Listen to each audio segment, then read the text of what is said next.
एक मुलाकात ऐसी शख्सियतों के साथ जिन्होंने दिया है अपने जीवन को एक नया मुकाम। रूबरू कराएंगे ऐसी कुछ हस्तियों के साथ एक खास शख्सियत के साथ मुलाकात। जयदेव पटेल के साथ नंबर 1 इंडिया न्यूज। नमस्कार व्यूअर्स, मैं जयदेव पटेल और आप देख रहे हैं नंबर 1 इंडिया न्यूज। आपका एक बार फिर स्वागत है एक खास शख्सियत के साथ मुलाकात प्रोग्राम में। आज हम बात करेंगे महाराष्ट्र के बदलापुर में 3 और 4 साल की 2 बच्चों के साथ में जो बलात्कार का मामला सामने आया। इसको लेकर कहीं न कहीं अब राज्य सरकार भी एक्टिव मोड में नजर आ रही है। इसको लेकर पहले तो एसआईटी गठित कर दी गई और उसके बाद अब कहीं न कहीं जाने माने जो मशहूर क्रिमिनल लॉयर हैं, जिन्होंने कसाब से लेकर कहीं तमाम लोगों को फांसी के फंदे तक पहुंचाया और कई लोगों को उम्र कैद की सजा दिलाई, उनको भी केस कहीं न कहीं सरकारी वकील के तौर पर सौंपा गया है। इन्हीं तमाम मुद्दों पर बात करने के लिए हमारे साथ खास मेहमान है मशहूर सरकारी वकील उज्जवल निगम। उज्जवल निगम जी, आपका बहुत बहुत स्वागत है आज हमारे प्रोग्राम में। धन्यवाद जी उज्जवल निगम जी, राज्य सरकार की तरफ से पैरवी करते हुए जो आपको अहम जिम्मेदारी दी है कि 2 बच्चों के साथ जो बलात्कार का मामला सामने आया उसको कहीं ना कहीं न्याय दिलाने के लिए, ये जिम्मेदारी को कैसे देखते हैं आप और आगे क्या कुछ प्राथमिकता रहेगी आपको खासकर इस केस को लेकर? कल ही प्रदर्शनकारी की एक मांग थी कि सरकार मेरी नियुक्ति ट्रायल गुना में की जाए एज ए सरकारी वकील तौर पर जी। और उसी वक्त लोगों को आश्वासित किया गया था कि जल्द से जल्द सरकार इसकी कार्यवाही करेगी। और उसी दरमियान कल रात को मुझे महाराष्ट्र के गृह मंत्री फडणवीस जी, इनका फोन आया था जी। उन्होंने मुझे दरखास्त की कि ये ऐसा मामला सीरियस है, बदलापुर में 2 लड़कियों, नाबालिग लड़कियों के साथ अत्याचार किया गया है। मैंने इस प्रकार की इस पूरा गुनाह की गंभीरता को देख के मैंने हाँ कर दी और जांच एजेंसी अभी अपनी जांच चालू की है। सभी जांच एजेंसी पूरी जांच करके मुलजिम के खिलाफ जब आरोप पत्र दर्ज करेगी तब इस ट्रायल को मैं चलाने। उज्जवल निगम जी, जो 2 नाबालिग के साथ जो अत्याचार किया गया या फिर जो बलात्कार जो हुआ है, इसमें उनको कहीं के न्याय दिलाना और साथ जो आरोपी है उनको सजा दिलाना, ये कितनी बड़ी चुनौती होगी आपके लिए? देखिए, 3-4 साल की बच्चियां हैं, उन्होंने किस भाषा में अपने माँ को इस घटना के बारे में बताया, माँ ने ये सुनते हुए उसने आगे क्या किया, ये जांच एजेंसी, इस पे क्या सबूत है जांच एजेंसी के पास, ये देखने के बाद और मेडिकल एविडेंस इसमें अहम रहेगा जी। क्या सचमुच उन नाबालिग लड़कियों पे बलात्कार हुआ या नहीं हुआ, इसके लिए जिम्मेदार कौन है, उस स्कूल में सीसीटीवी कैमरे थे क्या नहीं थे, क्यों नहीं थे। लेकिन ये बदलापुर के इंसिडेंट के बैकड्रॉप पे कई अहम सवाल खड़े हुए हैं।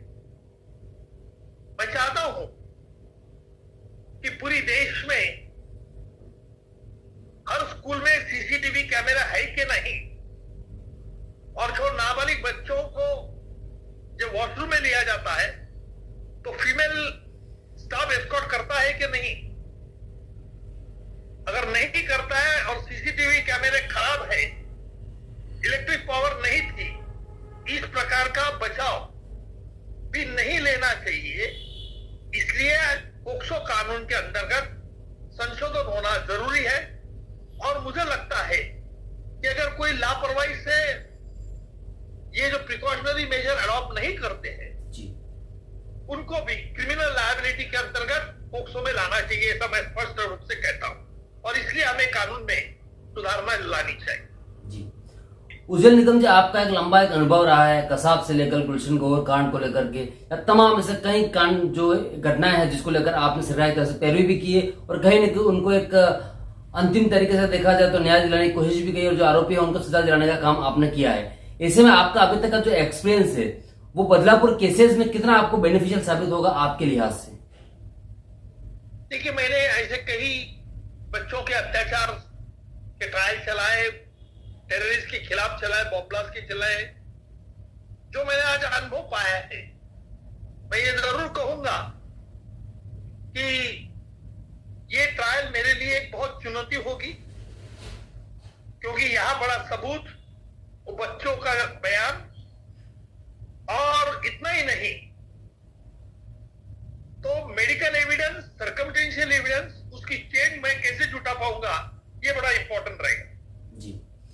उज्जवल निगम, जब महाराष्ट्र सरकार ने कहीं न कहीं त्वरित एक्शन लेते हुए उस पर एक एसआईटी भी गठित कर दी है, जिसको लेकर जो आरती सिंह है उनको उसका चार्ज भी प्रभारी बनाया गया, चार्ज प्रभारी। ऐसे में एसआईटी जो जांच करेगी वो आपके लिए कितना बेनिफिशियल साबित होगा? देखिए, मुझे पूरा विश्वास है कि जो एसआईटी गठित की गई है वो बड़े सीनियर पुलिस लेडी ऑफिसर के चेयरपर्सन के अंदर गठित की गई है, और उम्मीद है कि अच्छी तरह से चेन ऑफ सर्कमस्टेंसेस को कनेक्ट कर सकेंगे। डॉक्यूमेंट्री एविडेंस, मेडिकल एविडेंस और डॉक्टर का बयान, ये बहुत अहम रहेगा इसके। जी, उज्जवल निगम जी, आपसे मेरा एक आखिरी सवाल है कि अब इस पूरी घटना को लेकर कहीं न कहीं राजनीति भी शुरू हो गई है और कहीं न कहीं लोग इसको लेकर बंद का आह्वान भी कर रहे हैं, लेकिन इससे विपरीत मेरा ये सवाल है कि वहां पर जो लोकल जो लोग हैं बदलापुर के खासकर, और जो पीड़ित का जो परिवार है, उसको आप क्या कुछ मैसेज देना चाहेंगे हमारे माध्यम से, जिससे कि जो शांति और सद्भाव का जो बात कही जाती है देश में, वो बनी रहे? मैं आपके माध्यम से सभी को यही संदेश दूंगा कि आप चिंता मत करें। जिस प्रकार आज तक 40-50 साल तक आपने मेरे पर विश्वास जताया है, उसी विश्वास को बरकरार मैं रखूंगा, और जो भी दोषी है, जिसके खिलाफ सबूत है, उनको कड़ी से कड़ी सजा होगी, ये मैं आश्वासित करता हूं। जी, उज्जवल निगम जी, आपने हमारे समय निकाला, उसके लिए आपको बहुत बहुत धन्यवाद। धन्यवाद।